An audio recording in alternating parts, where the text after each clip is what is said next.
We are following breaking news right now. The House has approved a bill to extend government funding deadlines, which would help avert a government shutdown. The measure now heads to the Senate. CBS News congressional correspondent Nikole Killion is following this for us from Capitol Hill. Nikole, I understand you had some 99 lawmakers voting against the bill, 97 of them Republicans. How much of that is surprising, and what do you make of this development?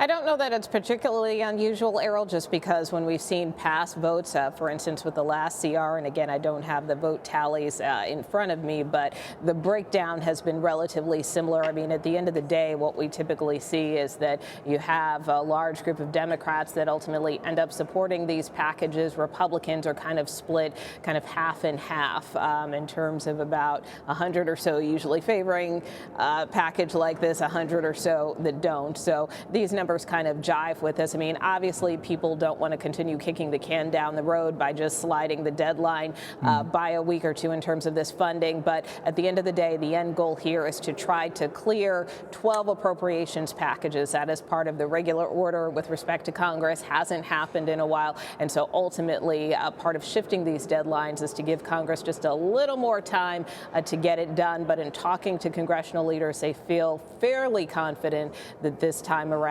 those longer term spending bills should be able to clear next month. But again, it's still a big wait and see. Nikole, I'm glad that you highlighted that there are all these individual spending bills, because the passage today in the House just moments ago is kicking the can down the road, as you said, separate from the $95 billion that the Senate allocated for foreign aid to Ukraine, Israel, and Taiwan. Where does that stand now?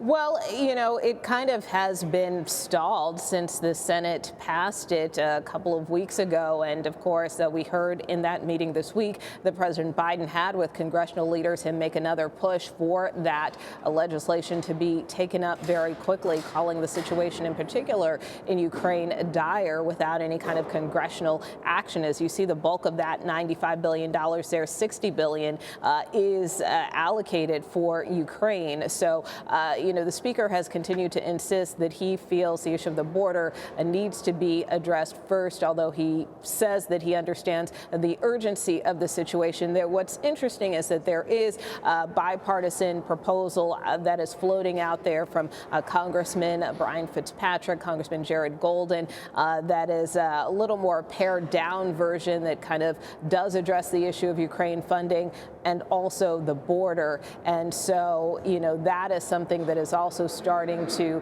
get momentum as a possible alternative if for some reason the speaker decides not to move forward with that broader $95 billion package. And Nikole, just in our last few moments with you, what then is the Senate prospects of this short-term funding extension? Because we know the sticky issues around the bill remain.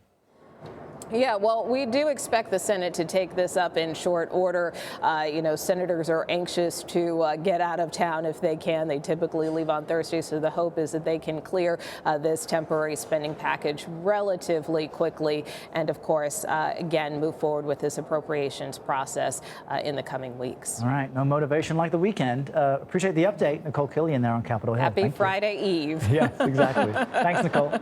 You bet.